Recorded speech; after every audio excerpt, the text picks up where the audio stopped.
Welcome to episode 5 of UFC Addicts. We are here this evening to break down UFC 229. It is finally here.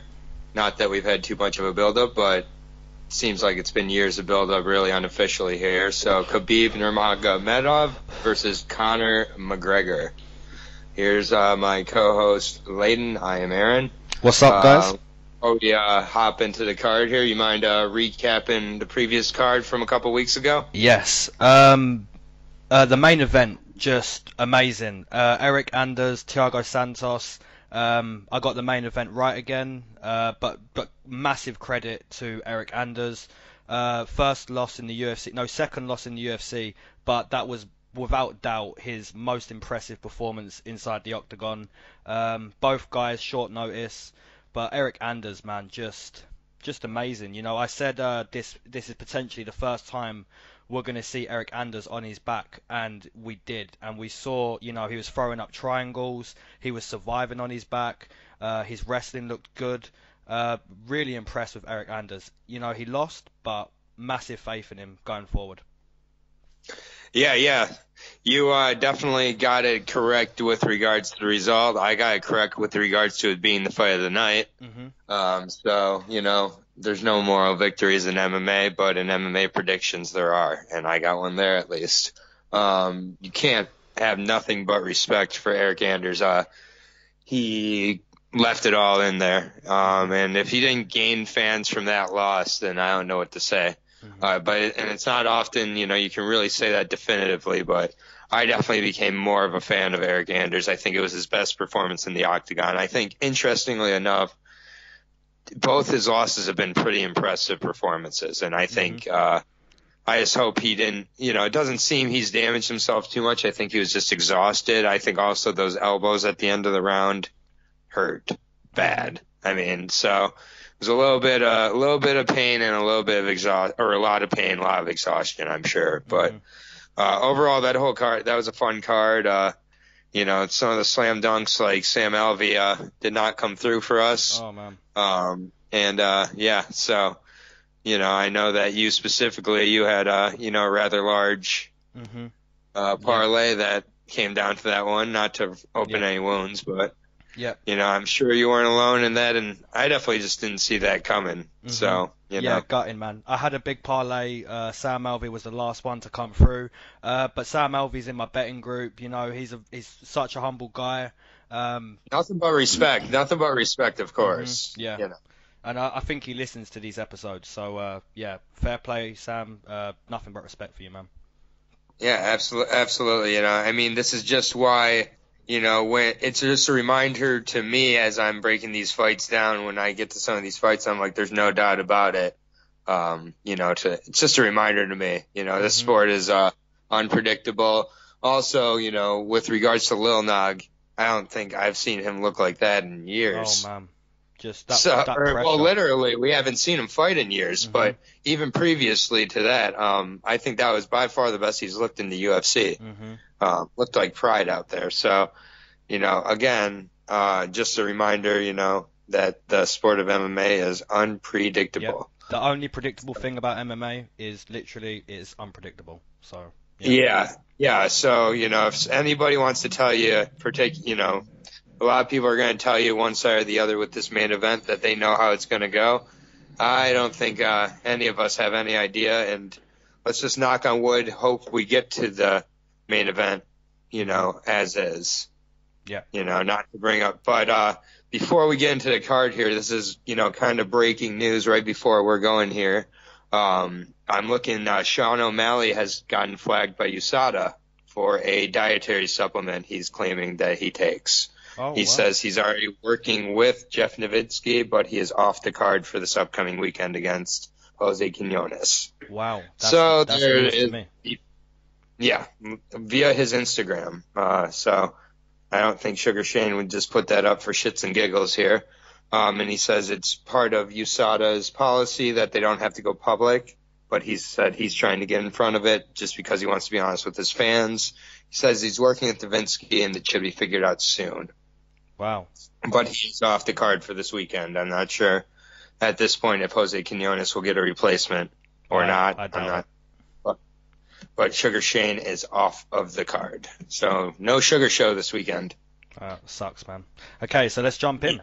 Ryan. No more good. Yeah, before any more fights get taken off the card here.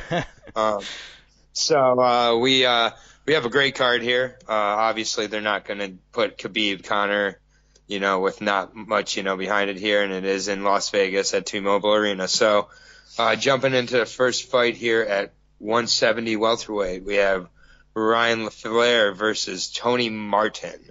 I'm going to be breaking down Mr. Tony Marton.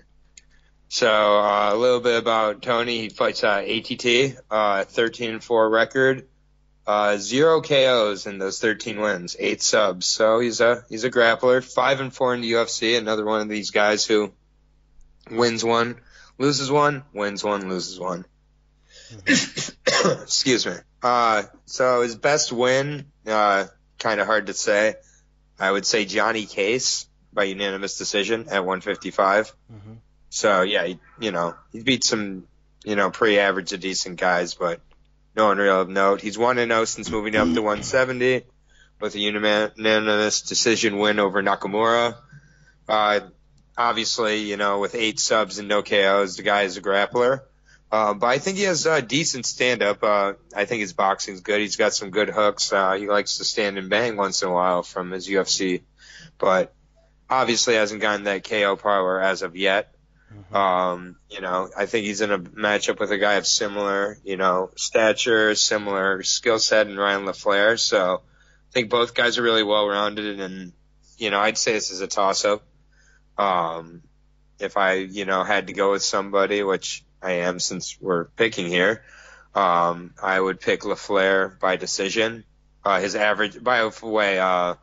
Laflare's average fight time in the UFC, I know you'll be giving us a little Laflare info, but his average fight time in the UFC is over 15 minutes. Wow. So, yeah, the guy, he's comfortable going the distance for sure. So, I would take Laflare here. So, nice. I'm not sure if this is going to be the most exciting fight of the night, so getting this one out of the way early, maybe kind of by design here. Could be a little bit of the guys canceling each other out. Nice. Okay, so we have Ryan Laflare. He comes into this fight 7-2 inside the UFC. Notable wins over Ponzinibbio, Court McGee. Last April, he beat Alex Garcia. He's training out of Long Island MMA, so he's actually a coach there himself. So he's coaching guys and training with guys like Gregor Gillespie, Brian Kelleher, Dennis Bermudez. This fight here, stylistically, it's a good matchup for Ryan Laflare because Ryan Laflare is obviously a wrestler, Tony Marton a wrestler as well.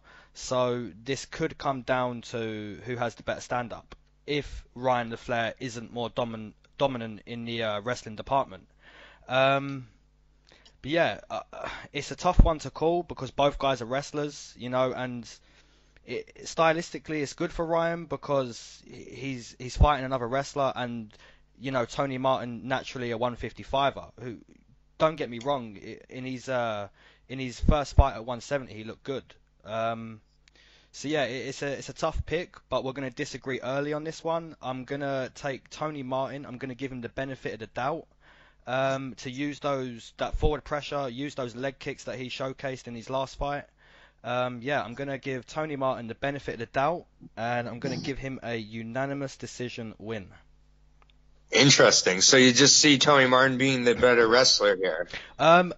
I don't see him being the better wrestler, but I believe if he can somehow show Ryan that, look, if all you're going to do is try wrestle me, like how Ryan did against Alex Garcia, correct. If he can shut that down, and just sort of say, look, you're not just going to win one way, it could become an interesting fight. So I'm going to take Tony Marton to score on the feet, basically. Okay. So similar to how the Brazilian Cowboy beat Laflare, then. Pretty much. Okay. Yeah. Definitely. I think we'll have to increase his activity in this fight. I think to win, Tony sometimes is a little bit passive, and if he's passive and lets it become a grappling match, I just think Laflare's the bigger guy. more comfortable at 170. Looking at the odds here, it's decently close. Minus 150 for Laflare, so he is the favorite. And Martin's a decent underdog at plus 116, or plus 160, sorry. But overall, it's a pretty close matchup here. But I enjoy starting the matchup here with a disagreement. So, Nice. We can definitely go into the next fight here now. Okay, so we've got Maynard versus Nick Lentz, and I'm going to be breaking down Nick Lentz. Nick Lentz comes into this fight 12-6 inside the UFC. He's a veteran of the sport. He's fought most of his career at 155. He did actually dip down to 145 for like 5 or 6 fights. He's been back at 155 since 2015, so he's been back for a few years. He's got a few losses, but all really respectable losses. He's lost to guys like Chad Mendes, Evan Dunham, Islam Makhachev, Charles Oliveira. So, the guys he's lost to, respectable. His foundation is wrestling. If he can wrestle you and score that way, he will. Interesting fight. Another interesting fight. But, I've just got to take Nick Lentz to use that dominant wrestling to get in Gray's face and just show him, round 1, this is what it's going to be like, and keep a high pace on Gray, and possibly force the TKO early round 2. So I'm going to take Nick Lentz to use that wrestling, that forward pressure, and to find the TKO. Okay. Fair enough. A little bit about Gray Maynard here. He's fighting out at AKA. He's 39 years old now. I definitely think he's another fighter who's towards the end here. He's only 13-6, which I found surprising. And he also only has 2 KO finishes, and the rest of his wins are by decision.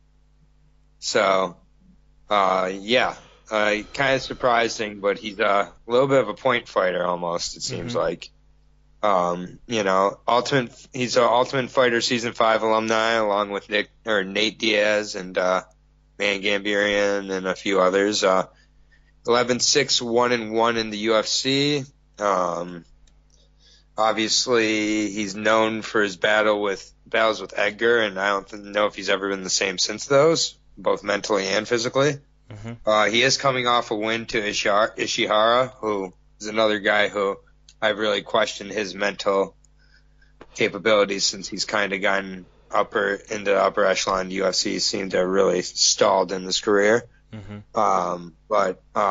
This is his second fight at 145, so we'll see how Gray's body responds to the massive cut, because I know he cuts a lot of weight to get down there. Is this at 145 or 55? 55, I believe. It's 55, okay. Okay, so his last fight was I guess he's moving up. Okay, my bad. I thought this at 145. Anyway, so 155, so a little less of a cut there, but honestly, I don't like his chances against Lentz here either. I agree that I think he's going to get TKO'd in the second round here. Also, there's a chance he could just end up subbing him if he doesn't TKO him, but I think he's going to hurt him on the feet. And I'm not sure how much time Gray really has left in general. I think this could be, if he keeps going, it may be against the advice of quite a few people. Taking a look at the odds here, minus 220 favorite for Nick Lentz, so pretty decent favorite here. And I think for a good reason. And Lentz, when he's been a favorite, you can trust him too. He's 5-0 as a favorite. So typically when he's favored, he seems to handle his business. So he's pretty decently favored here, and I think for good reason. We'll see. I mean, I'm not sure how much this win really does for Nick Lentz. But he should win this one. If he doesn't win this one, I think he's got quite a bit more to worry about with regards to where he should really be fighting. So, yeah, I think I agree here with you. Second round TKO for Nick Lentz. Nice. And now we're going into the next fight here at lightweight between Scott Hot Sauce Holtzman and Alan, I don't know how to pronounce his nickname, Patrick.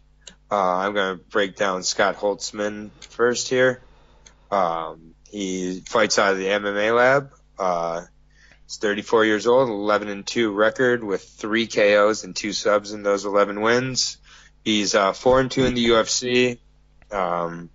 He's beat a bunch of decent white guys, and Daryl Horchard, Michael McBride, not Michael McDonald, Michael McBride, Cody Pfister. So, yeah, when your most notable win is Cody Pfister, I mean, you know, it is what it is, I guess. Mm-hmm.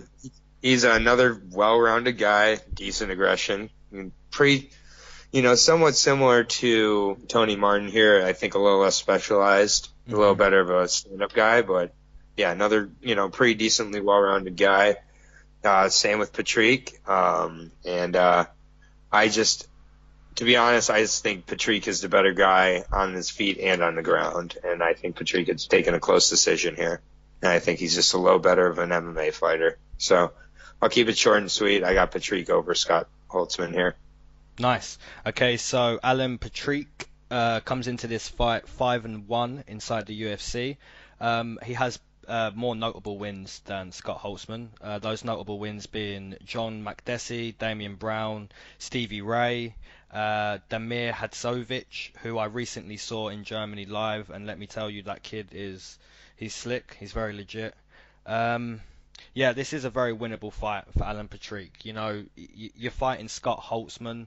Scott Holtzman's last fight against Daryl Horcher, just what can you really say about that? Scott Holtzman just took him down. Fine. Yeah, he just took him down round after round, and he wasn't close at any point on the floor. So if you're gonna do this against Alan Patrick, fair play, it might work, but that's what I believe Scott Holtzman needs to hope, that he can take Alan Patrick down, but I just don't see him taking him down the way he took down Daryl Horcher, and I completely agree with you. Alan Patrick just much better on the feet. I believe he's better on the ground. He's got a better IQ. Strange matchup, really, for Alan Patrick. It seems like a showcase fight, if anything. He's 5-1. Yeah, I agree. He's 5-1, and he's only got 1 TKO out of those 5 wins. So I feel like they're trying to give him an opponent where he can just finish him. Trying to promote him a little better. So yeah, I don't really see Scott Holtzman doing what he did last fight, and if you're gonna try to do that, fair play. But yeah, I've got to take Alan Patrick here to get his 2nd TKO inside the UFC in round number 2. Yeah, I totally respect having a finish here. I just, worry about Patrick's activity rate. And I just feel like he kind of sometimes is just sitting back and tries to get the flashy flying knee or whatever. I think he tried a few against Stevie Ray, where he could have definitely finished him. I thought, if I remember correctly, I think I had Stevie Ray winning that fight, actually. But I'm also a big Stevie Ray fan, so maybe I was being biased. But I think Patrick, overall just, sometimes lacks, volume. And, but that's why I'm going with decision. But either way, I just don't see Holtzman winning. And I think, they're trying to definitely showcase Patrick here. So if Holtzman wins, I'd say it's a fair upset. Minus 230 favorite for Patrick, plus 210 for Holtzman. So, this is a spot where, I wouldn't, blame you if you put a little money on Holtzman. I don't have a ton of faith in Patrick, and if Holtzman's able to just kind of make it dirty and steal a couple rounds and win it, he would be fine with that. So I'm picking Patrick. I'm not super confident in him, but I'm definitely not, too worried about Scott Holtzman. I think that he matches up pretty well against him. Yep, I agree. Okay, so we have the next fight will be Lina Elbow Queen Lansberg versus Yana Kunitskaya. I always struggled with that. Even a few months ago when she was gonna fight Cyborg, this terrible last name. So yeah, Lina Lansberg comes into this fight 2-2 inside the UFC. She's actually one of my favorite female fighters, alongside with Lucy Pudilova. And I actually witnessed that. I believe.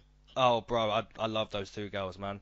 I actually witnessed that fight in the flesh in London back a couple years ago. I witnessed Lina Lansberg fight Lucy Pudilova, and at the moment when I was watching it, I didn't realize what I was watching. But then, 2 years later, then you realize how good they are. It's like, wow, I got to watch that, and it was the first fight of the night.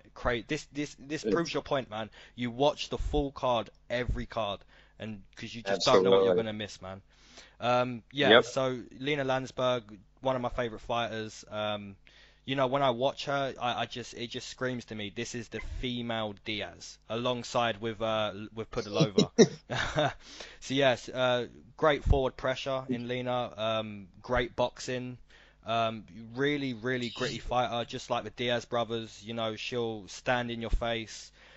She'll take your shots and she'll say, that's not going to put me down. You're going to have to keep giving it. Likes to fight against the fence. Really, really nasty boxing against the fence. Just all round gritty fighter, just like Lucy Pudilova. Yana's going to be the bigger girl. She's going to be the longer girl, and she's most likely going to be the favorite. But you can't look at this fight from paper. You need to look at both the girls' hearts and realistically what they're gonna do. And we watched Yana against Cyborg, and I'm not taking anything away from Yana. Cyborg is a scary woman, but I'm pretty sure Yana shot for the worst. She didn't even shoot for a leg. She shot for an ankle like Khabib, but she did it after she got one punch in the face. That's just like, for me, your heart is just no. So yeah, I'm aware Yana's probably going to be the favourite, but I've got to take Lina Lansberg here. I think she's going to walk forward. I think she's going to force Yana to box. I think she's going to clinch a lot, and I think she's going to make it a gritty fight. And I think if she does that, she walks away with a decision win. So yeah, Lina Lansberg for me. All right, well, fair enough. A little bit about Yana Foxy Kunitskaya. She's 28. She's 10-4 overall, 7 KOs and 1 sub in her 10 wins. So pretty decent finishing rate. 0-1 in the UFC. She got TKO'd, it's listed as here, by Cyborg inside of a round. I guess that's what we'll call it.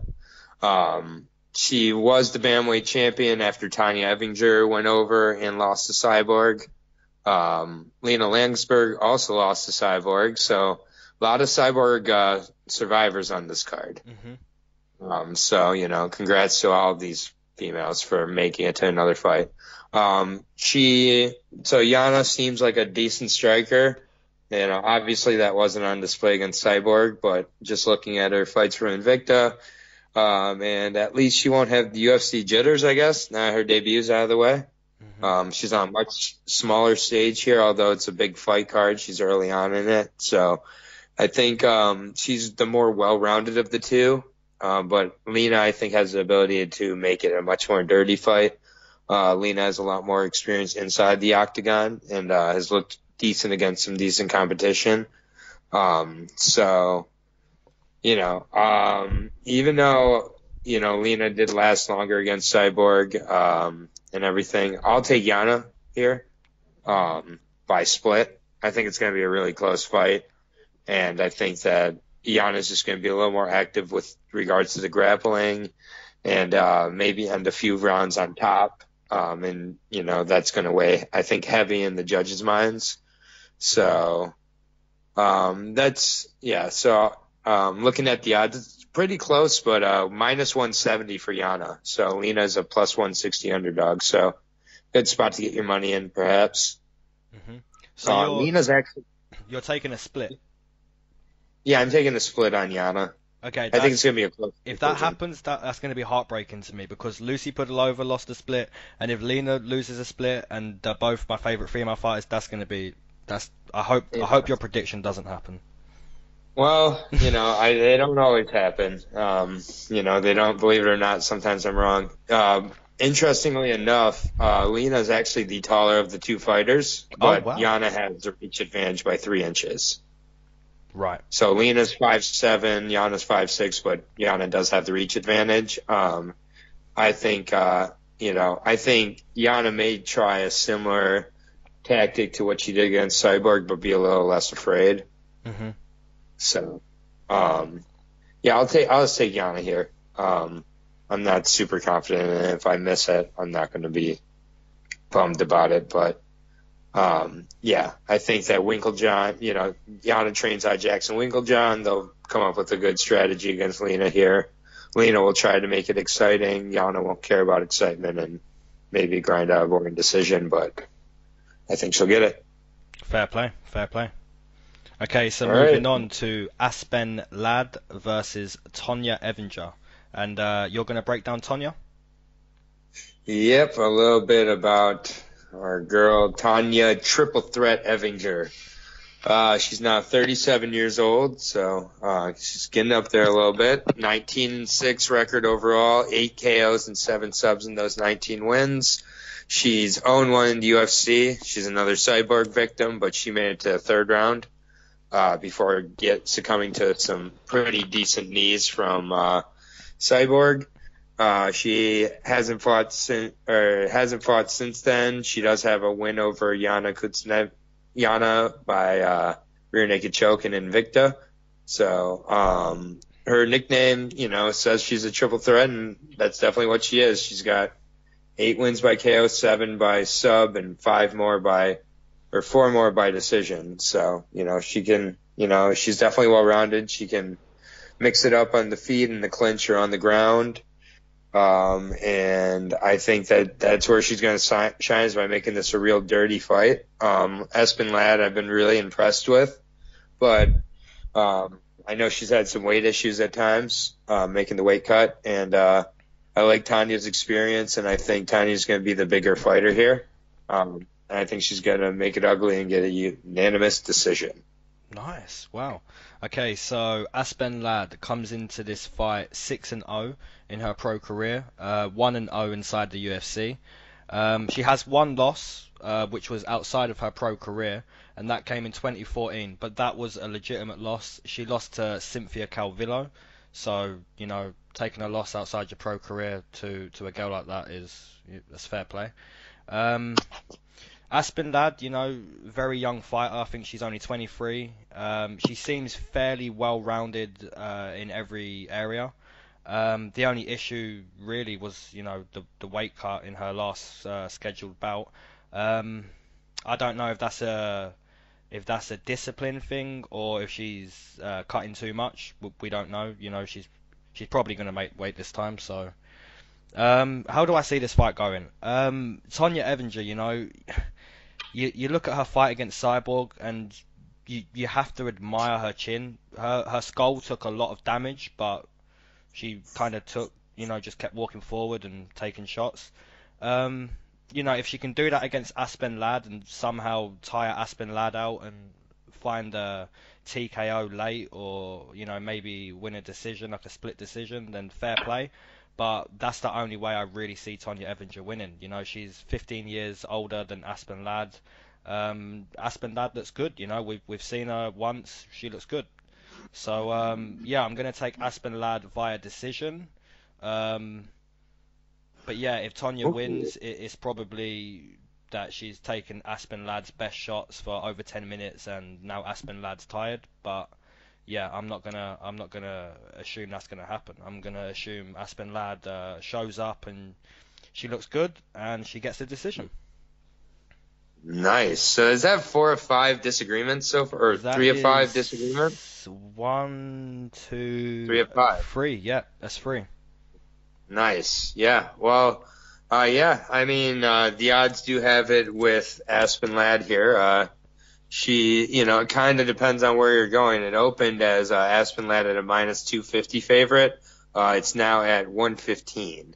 So the money is moving towards Tonya Evinger. Okay, interesting. For whatever reason. So Aspen Ladd, did look good against Lina Lansberg. But again, she seemed to have had weight issues, weight cut issues in both fights. So, I'm gonna I'll take Tonya, just to, win a dirty, decision here. No, possibly even submit her late if she is able to tire her out.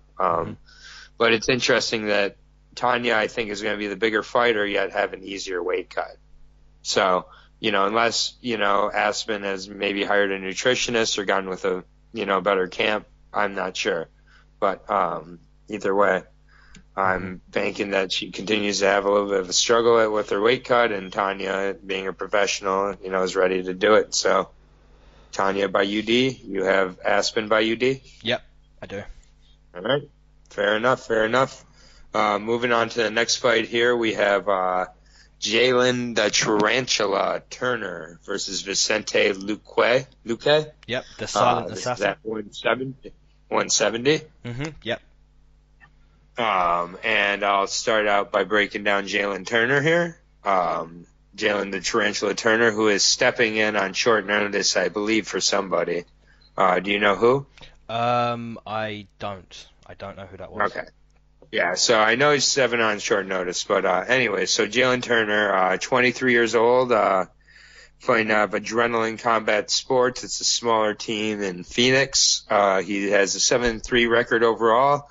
He has a finish in each of his 7 wins, 6 of which by TKO, 1 submission, 2 of his 3 losses coming by TKO. He definitely likes to go in there and be exciting. He fought on Dana White's Contender Series, where he ended up injuring his opponent, and his opponent wasn't able to continue past the first round. So, but he looked pretty decent there. Didn't get offered a contract from that win on the Contender Series, but has gotten a contract offer by way of a late notice fight here. He's definitely a taller fighter. He's, I believe, 6'3" or 6'4". Usually fights at 155. Yep. But I think he'll also be a significantly weaker fighter. I do like myself the taller fighters, though. But I think he'll have to really stay active and keep Luque at the end of his punches and use kicks to keep him on the outside. I'd love to take the newcomer here. This is a hell of an opportunity, but by far it's the best guy that Turner's ever faced. So it's always hard to know how a guy's going to handle that jump in competition, especially on short notice. And I just can't, take him against a guy like Luque. Luque is really good and getting better. I think he gets a KO or a sub sometime in the second round. And I think after this we may see Turner back at 155. He seems like a really confident kid just from some interviews I've been able to watch with him and whatnot. And he fought in Bellator, where he got a win. So, I mean, if at 20, he's 23 years old, 6'3", 6'4", really tall guy, looks super athletic. He gets a win here over Luque. He's on the map, Alex Hernandez style. Yeah. So, I just don't see it happening. Also didn't see Alex Hernandez happening. So, if it does happen, I think Jalen has to keep it on his feet. If it gets to the ground, Luque, I think, submits him. And I think Luque is going to look to keep it on its feet and make a statement and then take it to the ground if he has to. But second round finish of some sort for Luque for me. Nice. Yeah, just to touch up on a point that you had, I completely agree with you. It's hard to gauge where a guy is when he's making his debut. You see Alex Hernandez and you don't expect it, and then you see that and you're like, wow. Yeah, he's done everything with that opportunity. And the same with Andre Ewell. Just amazing. He got taken down round 1, and that armbar was close, but I got that fight right, by the way. Oh, you did, man. That was great. Shout out to Andre, Mr. Highlight. Yeah, and the fact that it was a split kind of disgusted me because it was so obvious that Andre Ewell was in control from the second round, literally until the end. So it was in Brazil. It was in Brazil. That's what I'm saying, man. But yeah. Anyways, back to this fight. Yeah. So Vicente, he comes into this fight 6-2 inside the UFC. Notable wins over Bilal Muhammad, Nico Price, Chad the Priest, which isn't really a notable win, Chad Dupree's, but he did catch him really nicely, and he caught him on the feet. So, Yeah, how he beat him is significant. Exactly my point. Vicente Luque, amazing jiu-jitsu and really nice ground game, but I've seen improvements in his stand-up, because I was at one of his losses, I think his last loss. I was at his last loss, which was to Leon Edwards, and I witnessed that fight in London. And the stand-up I see from Vicente from that loss since then is massive, massive improvement. So the guy's improving on the feet. The only downside is, like you said, Turner's 6'4", which is, Yep. is scary, because when he's fighting at 155 his whole career. So this isn't a 155er. This is, someone who walks around at 170, if not a little bit more. So yeah, it's going to be interesting. We don't really know where Turner is, so we're going to find out. It could be a shock like Alex Hernandez, or it could be, welcome to the UFC. I'm sorry your debut was such a tough debut, but, we'll feed you someone reasonable next. It could go either way. But yeah, I'm going to have to stick with Vicente Luque to get a submission in round number 2. Yeah, I mean, I'm just thinking, Jalen Turner, he is 6-3, or 7-3, depending on where you look. But either way, I mean, he has quite a few losses, and he's fighting at 155 at 6'3", and still getting these losses. So this is against a legit 170er here. Mm-hmm. And I just don't think that. I think props him for taking the opportunity, but I think we may be seeing him at 155 in this next bout. But again, if he wins here, we have a whole new contender, and I think he could be really exciting. Just kind of looking at some of his highlights here and whatnot, but against much less competition. But I can't take the newcomer here like I did against Henan Barao with Andre Ewell. So. Mm-hmm. Unfortunately, but I think it could be a very exciting fight. But I just like Vicente here, and he's a pretty decent favorite. He's a minus 800 favorite to plus 500 Jalen. So yeah, I feel we've gave Turner real respect there though from that breakdown, and then listening to the odds. So yeah, I feel good. Yeah. I mean, you gotta obviously give him respect, and we'll see. We'll see how he looks in the fight here. But, I think we're ready to move on to the next fight, which is, I believe, the final fight before the main card here. Yes, we've got Sergio Pettis versus Jassier Formiga. I'll be breaking down Pettis. He's 8-3 inside the UFC, which is very decent. Notable wins, has very good notable wins, coming to John Moraga, Brandon Moreno, Benavidez. So yeah, notable wins. And even his losses, legit losses. I believe he lost to Henry Cejudo and Alex Caceres way back in the day, and I can't think who else he lost to. Ryan Benoit. Benoit, of course. Babyface. This is a tough fight to break down. I like both guys' chances of winning. But for Sergio Pettis, really nice stand-up, really nice forward pressure. His leg kicks in his last fight, really nice. Really nice combos. His countering looked really sharp in his last fight. And his takedown defense. His takedown defense in his last fight was beautiful, and he's going to need that in this fight. So, assuming he has that takedown defense from his last fight, assuming he's countering the way he was in his last fight and coming forward with those low leg kicks, I see him getting a decision. But, if Formiga takes you down and brings the fight into his world, it's a completely different fight. So, but I'm going to go with Sergio Pettis because, you've got to take one Pettis brother on this card, and it's got to be Sergio for me. So I'm going to assume Sergio is able to use that nice stand-up, those crisp combos, and, stop the takedowns. So I'm going to give him a decision win.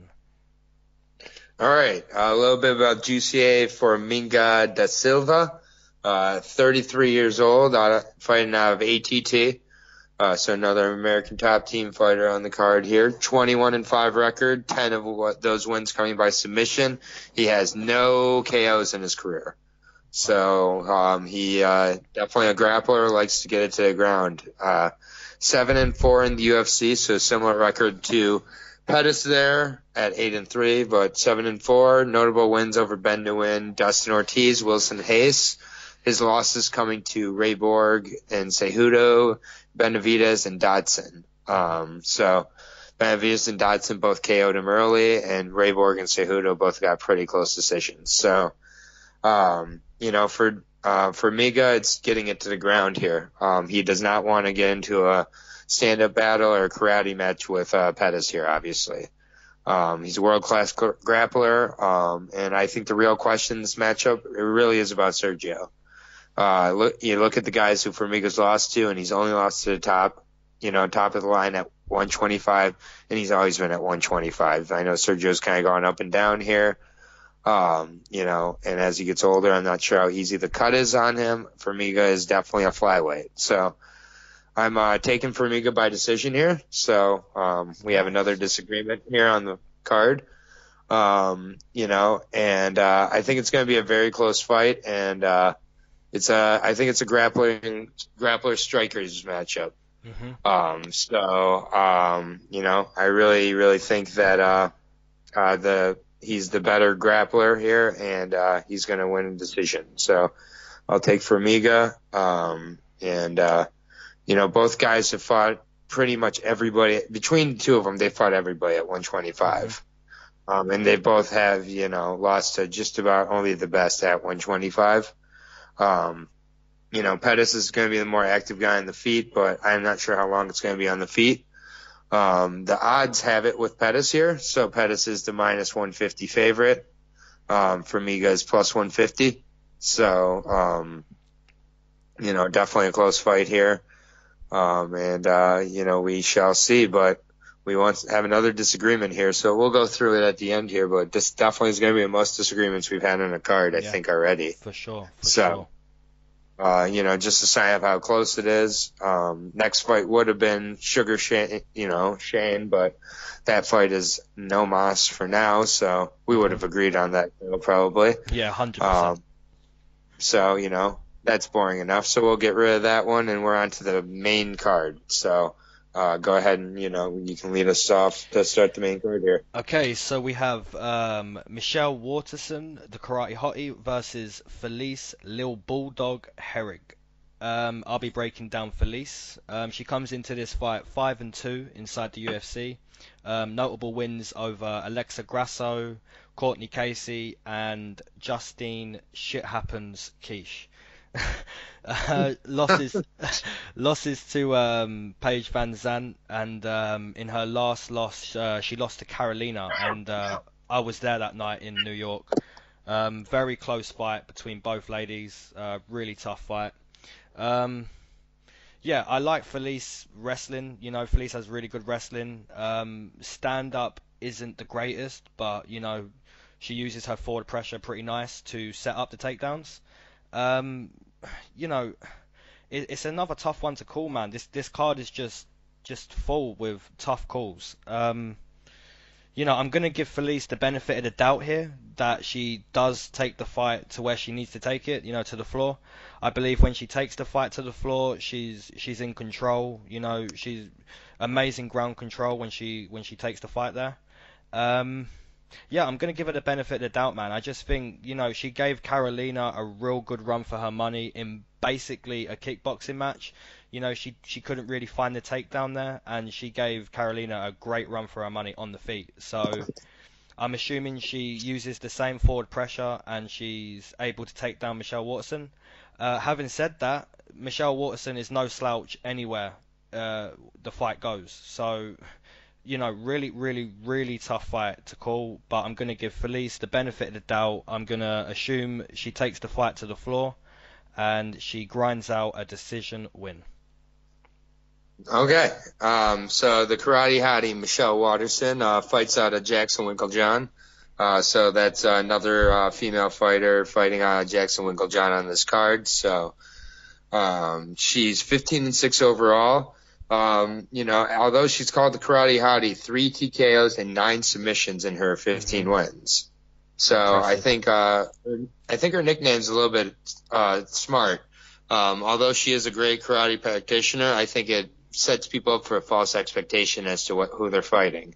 I think she's more than capable on the ground, and I think that she's comfortable off her back even. Comfortable. She's shown some really good sweeps against fighters like, I know, Paige Van Zandt, but Paige Van Zandt did beat Felice Herrig as well. So not that MMA math always works here, but she did, does have a win there. And while the Karate Hottie finished Paige Van Zandt pretty easily. But the other win she has over Courtney Casey and Angela Mangana. So decent wins, but she's a pretty well-rounded fighter, and I think that she'll look to keep it on her feet. But I also wouldn't be surprised if you see Michelle shoot for some takedowns here. She did so against Casey to get that close split decision win, and I think that Felice may be fully not expecting any sort of grappling from Michelle Waterson. So she could really surprise her and end up putting her on her back. And Felice is really comfortable when she's on top, but we're not, exactly sure how she does on the ground here. So I'm actually going to take Michelle by a close decision. Wow, another disagreement. So we disagree again. One of us may look really good, and the other one may look really, really bad. Yeah. So looking forward to the recap after this one. Yeah, I completely agree with you. I feel like if we disagree on any more at this point, someone is going to have a terrible night. But, having said that, this card is, it's hard to break down, man. These are great fights. I love when they do these. I love when they do proper matchups. As much fun as it is to see the likes of, like Souza versus Alex Chambers, which if you watched the whole card last week, you would know that Souza won very quickly over Alex Chambers.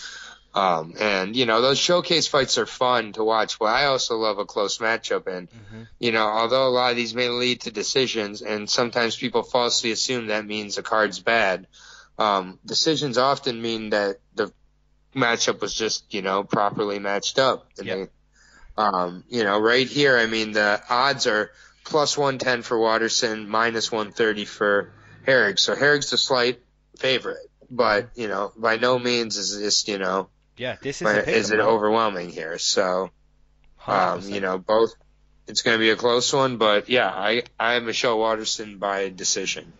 But I wouldn't be surprised if she got a finish also. But, I'll go with Waterson here. And then we're leading into the next fight of the night, which, is going to be a great fight. Any of these next 4 fights, I think, could be fight of the night, by the way. I'm just not going to bother saying it. But my pick for fight of the night is one of these last 4 fights. So I know that's kind of cheating, but these last 4, I think, are all incredible matchups. So first one here at heavyweight between a heavyweight, I'm a very big fan of, pun intended there, and Alex Drago Volkov versus Derek the Black Beast Lewis.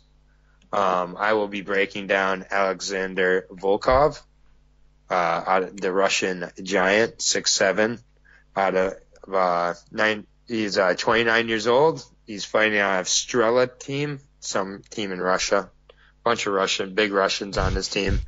30-6, 20 TKOs and 3 subs in those 30 wins.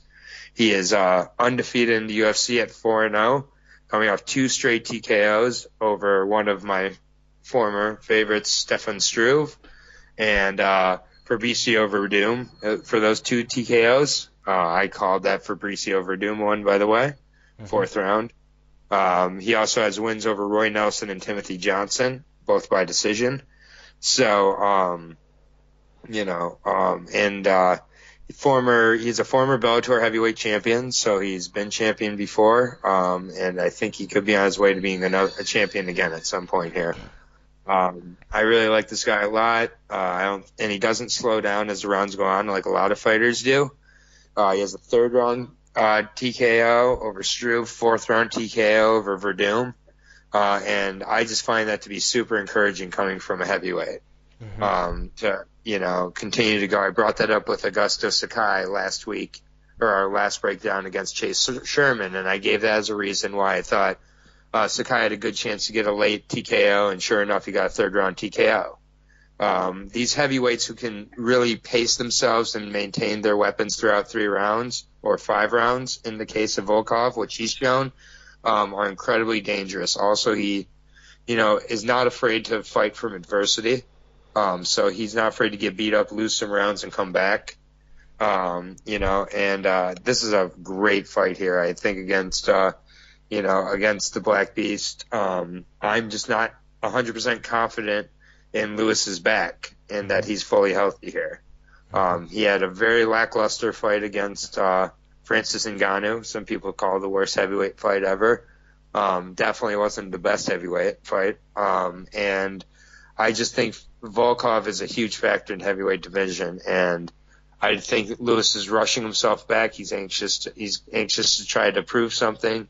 I think he's going to try to end it quickly, and if he doesn't, I think he's going to lose faith by about the middle of the second round, and Volkov's going to get a finish, either second or third round TKO.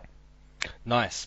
Okay, so before I start my breakdown for Derek Lewis, I want to say this is most likely going to be like a negative breakdown. But like I say, me and my friend here, we break down every fight. So some fights we break down are going to be negative. Some fights we break down are going to be positive. We break down every single fight. So yeah, getting into Derek Lewis, 11-3 inside the UFC, which in my opinion does him more justice than he deserves. Maybe that's a harsh comment, but that's just how I feel about Derek Lewis. He's a legit heavyweight, but at the same time, he's just, fairly disappointing. Notable wins coming over Roy Nelson, Shamil, Travis Brown, Marcin Tybura, which wasn't too long ago. 9 of his 11 wins have come by TKO, so, that could kind of disprove my opinion that he's disappointing. But yeah, I just think, like you said in his last fight against Francis Ngannou, just the worst heavyweight fight ever. Against Mark Hunt, after round 1, he was just so done. I just find him so disappointing. His gas tank isn't great. He's got the bad back. And for some reason, with this bad back, he throws crazy high head kicks. I don't know why. I don't know why. Yeah, he doesn't want to fight on the ground. He doesn't want to clinch. He just wants to do one thing, and that's, walk forward and try and knock you out. But even recently, he hasn't been doing that. He hasn't been walking forward. Yeah. Against Marcin Tybura, he was literally losing 13 minutes of that fight until he somehow found a second wind in the last 2 minutes of the fight, landed 4 nice shots, and Marcin was done. So, that's more Marcin Tybura being disappointing and really bottling it the last 2 minutes, rather than Derek Lewis being great. So yeah, for Derek Lewis, it's a good thing this fight's 3 rounds. If it's 5 rounds, then pretty much no one's going to give him a chance. He wins only one way, in my opinion. He catches Volkov. But from what we've seen from him recently, just so disappointing to me. I can't take Derek Lewis, obviously. I'm going to actually take Volkov to finish Derek Lewis. I think Derek Lewis is going to get punished in this fight. I'm going to take Volkov to get the TKO in round number 2. The only disappointing thing about Volkov for me in his UFC career is his takedown defense. But, like I said, Derek Lewis doesn't want to take you down. He doesn't want to go in the clinch. He doesn't want to do anything other than, I'm a big guy and I can hit you hard, And those type of fighters, they're entertaining to watch, They're entertaining. 9 TKOs out of 11 wins. It's entertaining. Everyone wants to see a big guy who can punch hard, knock people out.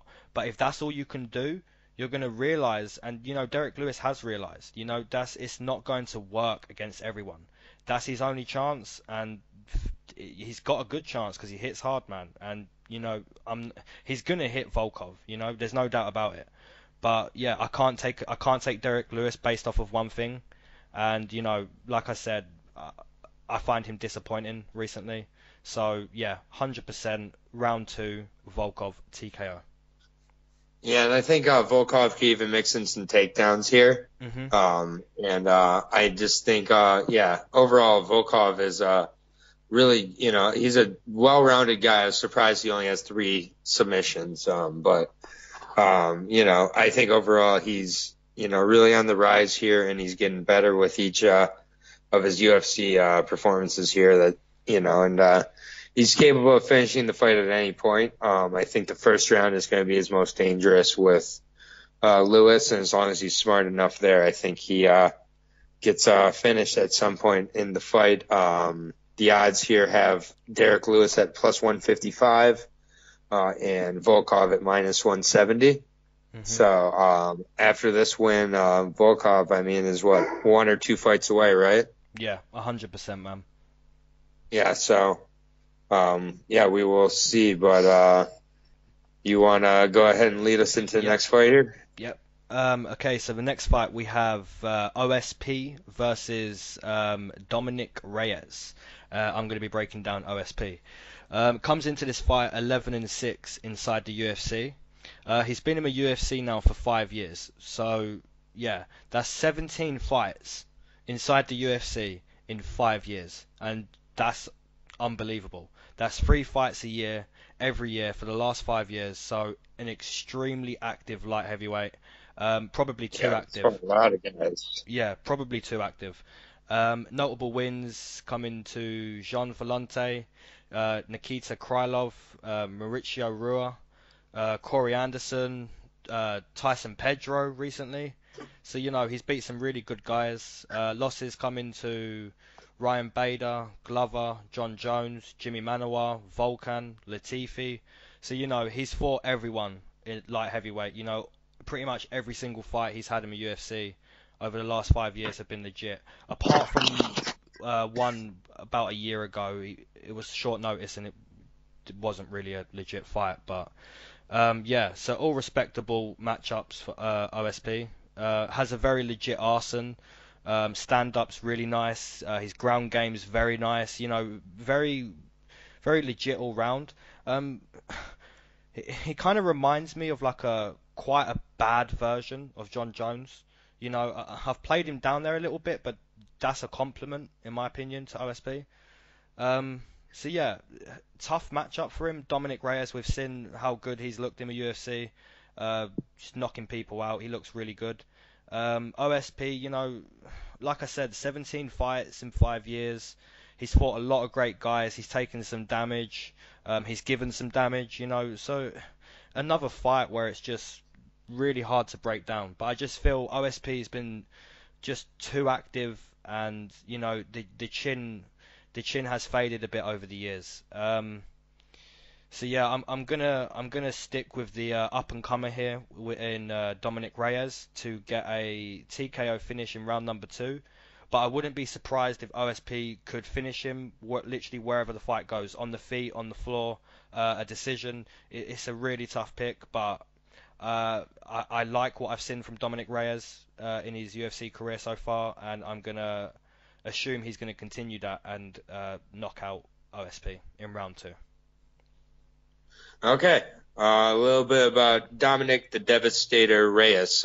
He's 28, fights out of some camp called Cage Combat Academy. He's the only guy I've heard of the camp. 9-0, 6 of which coming by TKO, 2 of which coming by submission, all of which coming in the first round, and his other win coming by decision. So he's only been out of the first round in 1 fight. In that fight, he ended up going to decision. So 3-0 in the UFC with 2 TKOs and 1 sub. Those wins coming against Jared Cannonier, Jeremy Kimball, and Jacobson Christensen, or whatever his name is. I don't know. So some average white grappler guy. So this is definitely a step up for him in competition. Huge step up for him in competition, actually. He's only been out of the first round once in his career.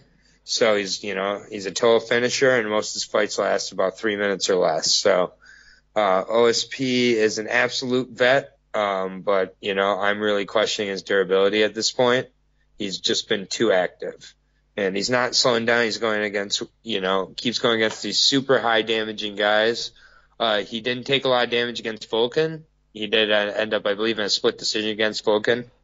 So, he has shown he can handle those dangerous guys, but I think Dominic Reyes may be a little more dangerous than Vulcan, actually. This guy could be really good. So this is a great litmus test for him. I actually have him winning by first round KO, TKO. Oh, nice.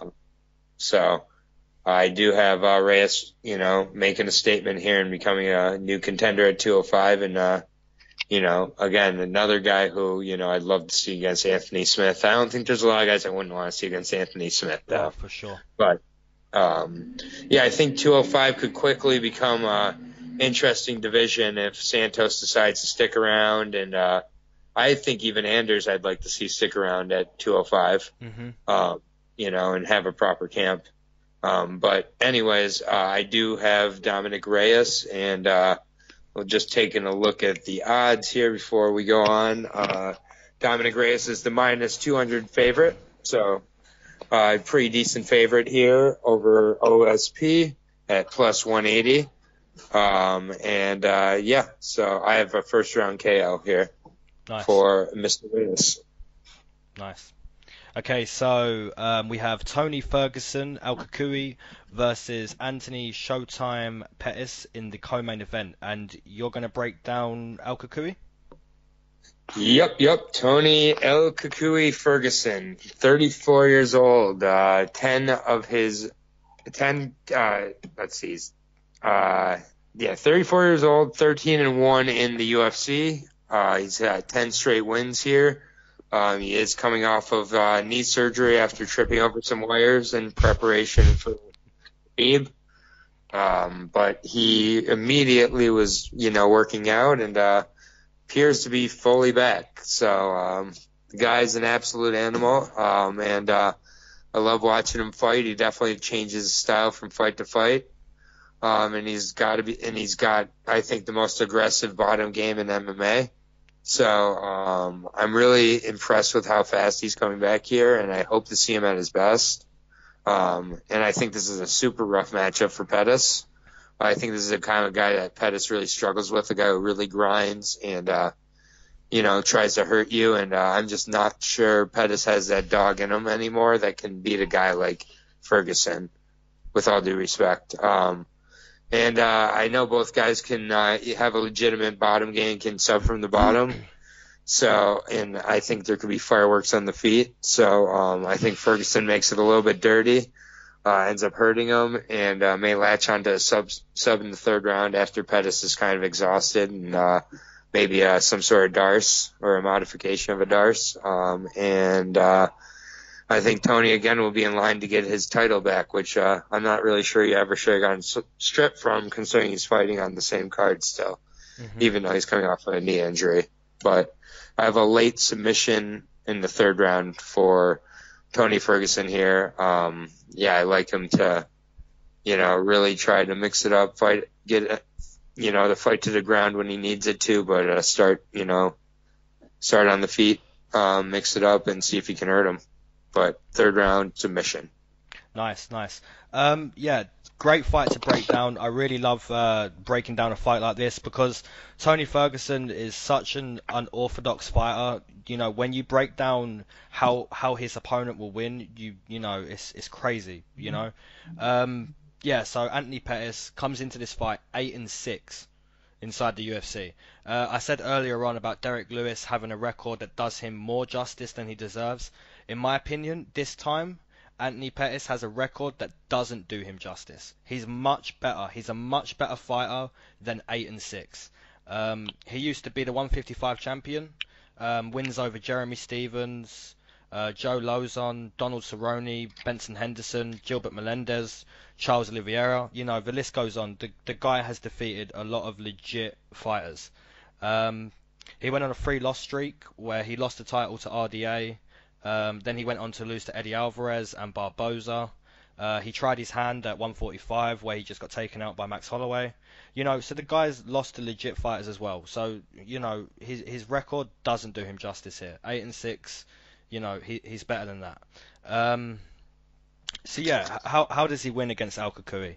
I believe there's only one pace this fight is going to go in, and that's going to be a fast paced style matchup. Tony Ferguson's going to come forward, very unorthodox, throwing shit at Anthony Pettis that, Anthony's going to be like, whoa, it's going to overwhelm him. So I believe for Anthony Pettis to do well in this fight, I think he has to go with the flow. I think if he tries to fight a fight where he's at distance and tries to score like that, I don't think it's going to go well for him, because I think Tony Ferguson is going to beat him at that game as well. So I think for Anthony Pettis to win this, he has to fight Tony Ferguson's game. He has to go with the flow. When Tony's coming forward, throwing this unorthodox style at him, he needs to go with the flow, not think too much, and just react. I think if he tries to come in this fight with a game plan that I'm gonna keep a leg kicking distance, I'm gonna really be smart about this fight, I don't think it's gonna go well. Like you said earlier, both guys extremely talented on the floor, so if it goes there, that's gonna be crazy. So yeah, for Anthony Pettis to win this for me, he's gonna have to go with the flow. And just try to catch Tony Ferguson at his own game. We saw Michael Johnson beat Tony Ferguson years and years back by, beautiful combos and keeping that distance, and just piecing up Tony Ferguson from the outside. But Tony Ferguson is such a more progressed beast now that that's not going to happen. So, you're not going to win the way Michael Johnson did years ago. You're literally going to have to go with the flow and try and catch Tony Ferguson, I believe. So, good luck, Anthony Pettis. Like I said earlier, I had to take one Pettis brother on the card, and that was Sergio. I won't be taking Anthony Pettis here. Yep. But yeah, it was fun to break him down and how he could win. So yeah, good luck there. But I'm going to stick with Al Kukui to get a decision win. Nice. Yeah, and looking at the odds here, Tony Ferguson is a minus 310 favorite. So you're getting Pettis at plus 290 if you're betting on him. Wow. So yeah, overall Ferguson, has handled being a favorite every time, obviously, other than the time he lost to Johnson. And this is actually, a rarity for Pettis. It's only the second time he's been an underdog in the UFC. Mm-hmm. So it's kind of interesting. He's 6-4 as a favorite, but yeah, 1-1 as an underdog. So plus 290 underdog here. So it looks like we are in agreement once again. So as the card's going on here, we're starting to become a little more in agreement. It appears here. Mm-hmm. But we have one more little fight to break down here. I guess I will lead it off since I'm breaking down the challenger in this matchup, although he's probably going to walk out with 2 belts around his shoulders. But this is the main event of the evening between Khabib Nurmagomedov and Conor, the notorious one, McGregor, for the 155 title here. I am covering the notorious one here. He's now 30 years old, 21-3 record, 18 TKOs in those 21 wins, 1 submission. 9-1. He is 9-1 in the UFC with 7 TKOs in those 9 wins. Nice. We all know the resume for Conor at this point. We know about his wars with Nate Diaz, which you can say what you want about the second fight, but it's 1-1 on the record books here. I think, I really do think he's the most underrated and overrated fighter in the UFC. It's fascinating, but I really think he is. Mm-hmm. It makes him very hard to break down, but very interesting to break down. Obviously his stand-up is world-class, tons of kicks, the straight left, obviously, the nice wide stance for takedown defense. And just overall his movement is very unique. He's usually got the reach advantage in the fights other than against Nate Diaz. And the big question mark with Conor is always the gas tank. And the question mark with, Khabib is that chin. And his overall his stand-up and just his, overall stand-up and strategy against a fighter like Conor. So I just, think that Conor's way ahead on the feet. And I'm just not sure that, Khabib's going to be able to eat those shots over all the rounds, and that's going to be, I think, Conor's hope. I don't think Conor can hope to come out and knock him out with one punch. I think he really has to pace himself similar to what he did in the second Nate Diaz fight. I think that's why he was able to get to the decision. I think if he tries to go, and go for the knockout and put everything into the punches, I think it could end up similar to the first Nate Diaz fight, where in the second or third round he just fades and then Khabib overwhelms him. Initially, when I heard about this fight, I really thought Khabib was going to kill him. And closer and closer to the fight here, I've just started to wonder more and more about how good Conor's stand-up is and how bad Khabib's stand-up is. And if Khabib is going to be able to take some of those shots he did against Michael Johnson before getting Michael Johnson to quit. I didn't write down a decision here, and I'm making it here on the fly here. But I do have Khabib winning by third round. I think stoppage. I think it's going to be a third round TKO. I think he's going to get Conor to quit. I think that Khabib will take some shots, but I think he'll get at least one. If he gets one takedown, he'll have over 3 minutes of top control in each of the 3 rounds before getting the finish. As it's gotten closer, I've become less confident in that decision, I'll be honest, but I'm still going to stick with it for now. I think Khabib will be motivated in there. I think against Al Quinta, you can't judge that fight at all. He was, he first of all dominated it, but I think he was willing to try whatever he wanted in that fight. I think in this fight, he's going to it's smashing time. And he's just going to smash him. And everybody, even Floyd Mayweather, the plan to beat Conor is get him tired. And then, he kind of shows himself out. So he's a great fighter and everything. And I give him all the respect for coming and fighting a guy I never thought he was going to fight in Khabib. But I think Khabib's really going to maul him. You saw in the face-off, he can't do the looking down his nose thing. I mean, they're the same size, if not Khabib's bigger. And again, it's the bigger fighters that Conor seems to have trouble against. Like Nate Diaz said, he beats all the midgets. But when he has to fight the big guys, he has trouble. Regardless, I think his next fight's going to be Nate Diaz. I really do, regardless of Nate Diaz's result. So, but, I do have Khabib here by third round finish, maybe even fourth round, but I don't see it getting to the cards. And if it does, I think that you're going to see a very, very, very tired Conor McGregor. Nice. Okay, so yeah, we're finally here. The waiting's done. It's happening. Khabib versus Conor. So let's jump in. Khabib, 26-0, 10-0 inside the UFC. So that is just refreshing to say. 26-0, 10-0, beautiful. Wins over Gleason Tibel, Abel Trujillo, RDA, Michael Johnson, Edson Barboza, El La Quinta. So most people say Khabib hasn't fought anyone great. There's a few great guys there, definitely. So, that's a common misconception that needs to stop being thrown out there. He's tried to fight Ferguson, what, 5 times? 5 times now, so that fight's just doomed.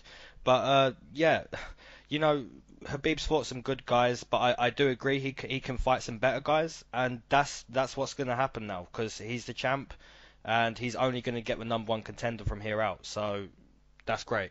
So where do we start with Khabib? Let's go all the way back to the beginning. His own father said before he was born that this son of mine will be a champion. So that's scary because this is a reality, and he is a champion, and now he's now defending his belt. So yeah, the champion mentality was programmed from the second he was born. You know, before he was born, it was programmed into him, which is scary. You know, that's scary. You know, fighting bears growing up. You know, there's spar training, and then there's spar training against a bear. That's different. You know, very different. You know, it's animalistic. Yeah, amazing Sambo. Obviously, you know, I don't really need to break down his ground control. We've all seen that. We see that in every single fight. Even, you know, the fights where he doesn't take down the guy every round, you know, in his last fight against Al Quenta, most people say, oh, he didn't take him down though. He got to round 3, he didn't take him down. Check the first 2 rounds. They were both 10-8s, you know. So, and like you said, you know, he was just willing to try whatever he wanted. And I really do believe that. You know, most people are disappointed in that performance against Al Quenta. And, you know, I can only disagree so much. Like, to me, it was a very dominant performance. Even on the stand-up, he popped that jab out there on Al's face like 4 times in a row, just to say, bro, I'm standing with you, and you know, I just jabbed you in the face 4 times. So yeah, you know, for Khabib to win this fight, obviously, you know, do what you've been doing in every single one of your fights, take down Conor McGregor. Okay, how do you take down Conor McGregor? Obviously, we don't give him any space. Obviously, every fight Khabib has fought, he doesn't give you space. He will walk you down, and this is where it gets interesting. Because Khabib is a slow starter, and Khabib does get hit. Michael Johnson hit Khabib. You know, he does get hit. But, you know, we've never seen anyone hit him so flush and so clean that, you know, we don't know where his chin's really at. You know, Edson Barboza, he landed a few high kicks, you know, but they weren't flush. They weren't right on the money. Michael Johnson, when he rocked him for a split second, he rocked him, but it wasn't flush. So we can only assume if it's flush, if you're getting rocked when it's not flush, we can only assume if Conor McGregor lands the way he did against Aldo, lands the way he did against Eddie Alvarez, you know, some of those shots that Nate Diaz ate, you know, we can only assume that Khabib probably isn't going to be able to, you know, just be walking forward after that. But that being said, you know, Conor McGregor throws some spinning shit. You know, he's pretty much done that every fight. I don't think he done it against Eddie Alvarez. If he throws that kind of shit, you know, Khabib's going to be all over that. You know, the takedown's most certainly going to come if that does happen. And like, you know, this is where me and you disagree on this main event, because you said, you know, you feel if Conor McGregor comes out round 1 and tries to force the KO like he did against Diaz, like he does against pretty much everyone, that it's going to go badly for him. See, I feel if Conor McGregor doesn't come out and try to finish Khabib, I believe when he realizes he has to, that he's going to realize this was totally the wrong game plan to use. Because we've seen how good Khabib's gas tank is. You know, it's good. It's very good. You know, 5 rounds with Al Quenta, it was fine. You know, against Edson Barboza for 15 minutes, it was fine. The way he speaks to Dana against Michael Johnson, you know, it's his gas tank is fine. There's no question there. So, you know, if Khabib makes it to round 4 with Conor, if Conor makes it to round 4 with Khabib, you know, I really believe that the gas tank's going to be a massive difference in this fight. I believe Conor hasn't got the gas tank Khabib has. And I believe the later the fight goes on, the more dominant Khabib's going to become. So let's just assume that Conor McGregor does get taken down round 1 and he does get laid on for 3 minutes. I honestly believe if that happens to Conor in round 1, round 2 is not going to be any better. I don't see Conor catching Khabib round 2, and I don't see him catching him in round 3 or even later. I just see as the seconds click, as the clock keeps clicking, I just see Conor McGregor's chances getting, smaller and smaller and smaller to winning this fight. I don't believe he goes 25 minutes and wins a decision. I'll be amazed if he does. If anyone wants to put a little bit of money on that, I'll be amazed if that comes in. Yeah. But yeah, I don't think Conor's gonna stay on his feet the whole time. I do believe Khabib will take him down. We've seen Khabib take down guys who have better grappling, potentially better takedown defense than Conor. So yeah, Yeah, I mean, Chad Mendes took down Conor. Exactly what I was gonna say. Chad Mendes. Chad Mendes, 5'3", 5'3". Yeah. This is Khabib. He's not 5'3", and he doesn't weigh 145 pounds. He's easily going to be outweighing Conor McGregor by a minimum of 20 pounds in this fight. We've seen Conor fight at 170. He didn't cut any weight. So yeah, to make 155, he's going to be cutting down from 170. We know Khabib weighs more than 170. So, if Conor's going to be outweighed by 20 pounds, and he has 1 or 2 jobs to do in this fight. Potentially 3. He needs to number 1, catch Khabib. Coming in. Number 2, if you can't catch Khabib, fight the fight that you said, and use that gas tank wisely and try to avoid getting taken down. So it's a tough fight to call because it goes one or 2 ways, and then there's everything in the middle of those 1 or 2 ways, and anything can happen here. But I have to make a pick. We make a pick on every single fight, and my pick is Khabib Nurmagomedov to defend the title, to become 27-0, to become 11-0 inside the UFC, and to get the finish round number 3 TKO. I believe you have the same. Yeah, we got the same. We got the same here. There you go. Well, I think we'll have a lot of fans who are disappointed and say he laid on him or blah blah blah, but. I just, I give Conor credit. He did not have to come back and fight Khabib. Mm-hmm. But, I just think this is Khabib's matchup. I don't think that, we'll see with the press conference, but I think the press conference is more for the fans than anything else. I mean, I don't think that there's anything that can be said or done at the press conference that Khabib's really going to care about. Yeah. So, it'll be entertaining to see, but, we got some agreements towards the end of the card there as we went on, but we'll do a quick little recap here, and then I'll pick a fight of the night, and we'll pick a fight of the night here, and then some final words before we sign off for this card here. So starting at 170, we have Ryan Laflare and Tony Marton. I have Ryan Laflare by decision. I have Tony Marton via decision. Lovely. At 155, we have Nick Lentz versus Gray Maynard. We both have Nick Lentz by TKO second round. Yep. At 170, Scott Holtzman and Alan Patrick. We both have Alan Patrick. I have him by decision. Yep, I've got Alan Patrick to get his second TKO inside the UFC in round number 2. Okay, fair enough. So then we have at 35, Lina Lansberg versus Yana Kunitskaya. I have Yana. And you have Lina? Yep, I've got Lina, elbow queen via decision. Yep, and I have Yana by decision, so our second disagreement. Next fight at 135, Aspen Ladd versus Tonya Evinger. I have Tonya, you have Aspen. Yep, so via decision. Our third disagreement there. Vicente Luque versus Jalen Turner. I want to pick Jalen Turner. I just don't have the heart. All the best of luck to him. I have Vicente Luque by second round finish of some sort. Yep, I'm with you. Vicente, round 2 submission. Nice. Next at 125, we have potential next contender, next contender, I guess, between Jussier Formiga and Sergio Pettis. I have Formiga by decision.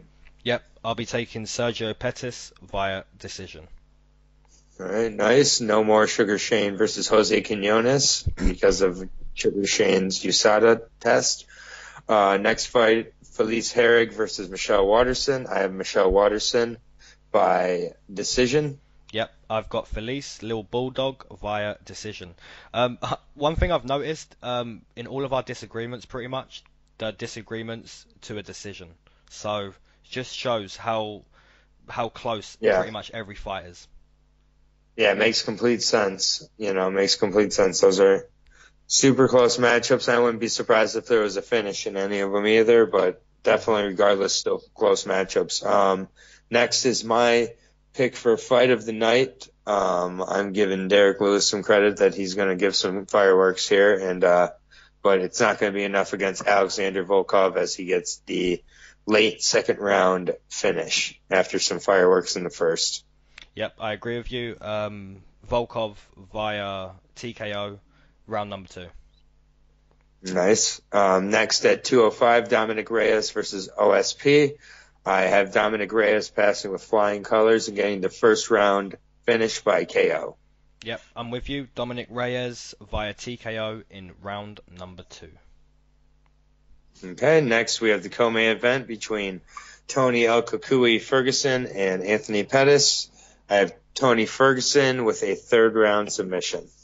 Yep, we agree again. I've got Tony Ferguson via decision. And that's my fight of the night, by the way.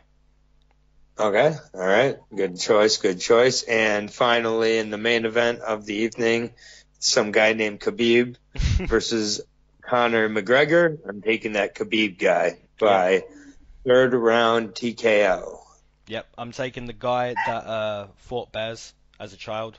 Pretty scary. Round 3, TKO, ground and pound. Yep. We'll see what happens from here for each of those fighters. But overall, we have 6 fights we disagree on, I believe. Yep, quite a few, man. So I think it's a great card. Keeping my fingers crossed that no further fights are removed for any reasons here. Really, really looking forward to this card. I'm excited. I think it's going to, do really well and have a lot of eyes on it. So hope that the people are able to appreciate the performance Khabib puts on, because I think at times it may garner a little bit of, boost from the Irish fans there. But, effective game plan's an effective game plan. So I don't have much else to say about this card. What about you, Leyton? I completely agree with you on the comments on Khabib. I'd like to point out GSP made a career of laying on people and everyone loved it. So, cut the guy some slack. He's amazing. He takes the fight to the floor. He absolutely takes your soul there. And we should all appreciate that kind of violence that we get to watch. Really fun breaking down this card. Some really tough fights to break down, but it's amazing. We love breaking down all these cards, and we're going to continue to do that. Just enjoy the card, guys. Enjoy Conor versus Khabib finally, and leave your picks, and we'll be back. Peace. Yeah, peace out, guys. Until next time.